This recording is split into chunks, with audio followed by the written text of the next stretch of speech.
Welcome back to my channel for Bugsy the Knitter. A couple weeks ago I got this microphone and it's not compatible with my iPad, so we'll still have to just deal with the crap sound quality. I thought it would be kind of cool to do an introductory video as far as like, who is Bugsy the Knitter? Why would I want to follow this person who has only 26 or 27 subscribers? And the truth is, maybe I'm not the person to follow, but I feel like I'm pretty cool and quirky, and so I thought I'd share a few things about myself. So I am American, but I'm also English. I was born in England in the 80s. It's not reflected in my parenting style though. And yeah, I was, look how long these straight needles are. I use circulars so much, it's kind of ridiculous to see how long these are. I feel very much like my Nana right now. But so I was born in the 80s in England. I was born in Ipswich, but I lived in Trimley St. Mary's, and yeah, moved back and forth a lot between both countries. It was very odd, but that's one for my biography. And when I was 9 years old, my granddad passed away, my paternal grandfather, and I was very, very sad. And if I still had my diaries from back then, it would reflect that I was very, very sad. And so to help me not get over it, but to deal with some of the feelings that I was having, which were very low and sad, my Nana taught me how to knit. My Nana, as they say, was a strange old bird, but I'm always going to be grateful for the things that she did do, which was teach me how to bake. I spent lots of time over there baking when I was little, and also she taught me how to knit. So she was born before World War II, and so she grew up with rationing, and that included with yarn, which I've read more about as an adult. And so the first thing she taught me how to knit was this pale green scarf for a Barbie doll, but it wasn't perfect, so she ripped it out, and then she made me do it again. And that was often what she did, was she would show me how to do something and then rip it out and make me do it again, because she couldn't waste wool, which, being from England, I still default normally to saying wool, even though over here, for ease of conversation, I typically say yarn and talk about yarn shops, because that's how they're described over here, because obviously all things that we knit with, all the textiles aren't wool. There's a lot of yarn, and well, yarn is kind of like an all-encompassing word, whereas wool is wool, even though over there we use it interchangeably with a variety of textiles, fibers, there you go, that's the word. So knitting became a very big part of my personality, and I was often knitting. So I have very big teeth, and that's one of the things my granddad, who is my absolute hero, he gave me the nickname Bugsy because I had big front teeth. It's fine. So I love the nickname, and I have it tattooed on me in memory of him. And my daughter, actually, her nickname is modeled after Bugsy. So my husband did that, which I think is quite adorable. But so that's why on Ravelry and other spaces, I refer to myself as Bugsy the Knitter. That's, I don't know, I thought it was cute when I got to pick a username in Ravelry in 2007. So yes, I'm pretty old school in the Ravelry world. Don't use it as much as I used to, but I don't know, it had a good moment in the sun for me. I am trying to use it more now, especially since I did some test knitting, but I'd rather spend my time knitting and talking about knitting than I would, I just love this, than I would organizing my wool and things like that, yarn. So anyway, so a couple really cool things that happened, and I'm going to add the pictures of these, was when I believe I was 11, we had a postie in Rendlesham, which is where we lived then. Like I said, moved a lot, a ridiculous amount. And so our postie's name was David. And Jean Greenhow I've always loved her patterns. One of the first things that I knit was one of the little scarecrow boys from one of her first mass published pattern books. I know she had books for like years before she started doing the leaflets that went out with the different yarn stores. But I knit one of the little scarecrow boys. I always wanted to knit the baby, and I also really like the tartan clan baby, but I never knit her because I never seemed to have the right yarn colors for the thing. And back at that point in time, I was very much interested in making sure you knit things the way that they are designed, which now I'm like, nah, I want to do it my own way. So I do, much like life. But anyway, so I did that. I like Jean Greenhow patterns. My Nana got me some, my parents got me some, and lots of DK wool. A lot of it was baby wool and not necessarily like the Astra and the thickness that it needed to be, but I made it work. And so anyways, I knitted one, I said so anyways like 5 times now. I knit one of the little postman, and I gave it to the postman, and it actually became the mascot at the Woodbridge Library. And the last time I was back home, I really wanted to go by and see if they still had it up there, and I hope they do, and it's not just, I don't know, tossed out or ended up at a charity shop somewhere, because it wasn't the best, but it was still pretty cute at the time. Another one of the knits that I really enjoyed was I made the Peddler Woman from Jean Greenhow, and that was also really, really cool, but I gave that to my Nana. Unfortunately, when she passed away, I don't know where it ended up because I was in a different country. So those were some Jean Greenhow knits that were really prominent in my life. When we moved over here, my dad, which I've mentioned in the previous vlog, this dog is really trying to get outside, but she will bark incessantly. But my dad got a bunch of like really horrible CARON yarn and some other red heart yarn, and that was what I used to make Sydney slapstick. And so I completed that before I started my freshman year of high school over here, i.e. America, which, I don't know, I actually got rid of it when I lived in Chicago, moved from Chicago, and I wish now that I still had it, because I thought it was, I don't know, I was decluttering and getting rid of things at the time, but now minimizing, but now I really wish that I still had it so I could show it to my children. But there's a photo of it, which I also plan on including. My knitting did get better over time, and I didn't just knit clothes. One time I tried and failed to make a Dolly Parton doll. I really loved her music when I was little, and at one point I actually wrote her a letter. She sent me an autographed photo back. Again, that's been gone. But, I don't know, I thought it was really cool. But knitting, Dolly Parton has some interesting assets, and as a 11-year-old, I wasn't the best at trying to, write knitting patterns and make them bring things to life without them looking weird. So that got frogged and tossed.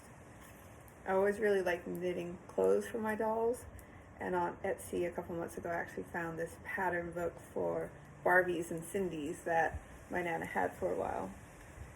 And another item that I wish I had, and I think sometimes about purchasing it, but I'm not going to spend $35 for Barbie and Cindy doll patterns, but it does tempt me, and I do sometimes look at it in my Etsy cart, go, ooh, maybe today's the day, and it's never the day.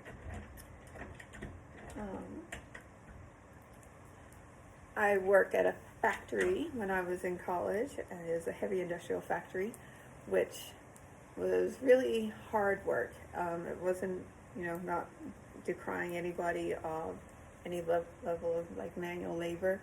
Also, not the most flattering pose right now, but I will live with it. But there were breaks, and so often I would actually knit during my lunch breaks, and at one point I actually knit a pair of cashmere socks per commission and sold them, well, they were cashmere blend, for like $65, $70, and I felt pretty cool about that. But knitting's always been a part of my personality. When I was in college, because I worked full-time and had internships and practicums, I had a really hard time staying awake. One, I was tired, and two, I didn't drink coffee yet. And I knit to stay awake during lectures. And I still knit sometimes when I'm multitasking, because it helps me pay a lot more attention than what I do if I just sit. I have a horrible habit I noticed in the professional world of, before I got into my actual field, of falling asleep at work if I wasn't like moving. So The dog again. Stop. Really wants to be outside here with me. I've knit for some of my friends in high school. Well, not in high school, but post-high school friends when they had babies. I also tried to make some quilts with knitted edging. I knit a lot of things for my living son. I knit a lot of things for our daughter. And I'm knitting lots of things for her now, but I've always been the friend who knit somebody a hat and things like that for Christmas and birthdays and hope that they wear them. And it's always gratifying to see years on that people still have them. So, yeah, I was in the military for a period of time. One of my friends actually sent me some needles, circular needles, and some wool while I was in basic training because they thought that I would be going nuts without my knitting, which I kind of was. I was also not drinking any tea at that point in time. I remember one of the times we were doing a field training exercise and somebody actually had the little miniature packets of coffee in the MREs, and people were passing them around and swallowing raw coffee, and I was like, oh my god, addicts. But now that I know the joys of coffee, I can understand. But anyway, that yarn got confiscated, as did the needles, and I did not get it returned to me when I graduated from basic training. But I definitely kept knitting. There's a picture that was taken of me before my first amateur MMA fight, and I was jacked, yoked. It was great. Not so much now, but that's okay, because I'm about to be 40. And it was, I don't know, it was really funny. So my friends got me a shirt printed up, and it said knitter by day, cage fighter by night. And I still have it. I also had a hoodie, but I don't know where that is now. That's the problem with having moved 50 times in your life. Things get lost along the way. But, so there's this cool picture of me, and I am embarrassed to admit that within the picture you can tell that I clearly tanned. And I tan very easily anyways. I pick up color. I don't look like the stereotypical English rose by any stretch of the imagination, even though, I have plans of someday using enough sunscreen to where I can fade back. But it's Arizona, it's really hard, and I tan really well, easily. Even though I know it's damaging to your skin, I walk, I get a tan. But anyways, I digress. So there's a picture of me holding, I remember I'm holding knitting needles or skeins of yarn and posing. Again, had a nice little 8-pack going on in front of my best friend's, or inside my best friend's yarn store, holding up wool. But my cage fighting days are far behind me now, due in part to, babies, a career, punches to the nose, and having a deviated septum. I was moderately good. It says better to have been a has-been than a never was. I had one professional win, so I'm not quite sure where I fit between those two categories.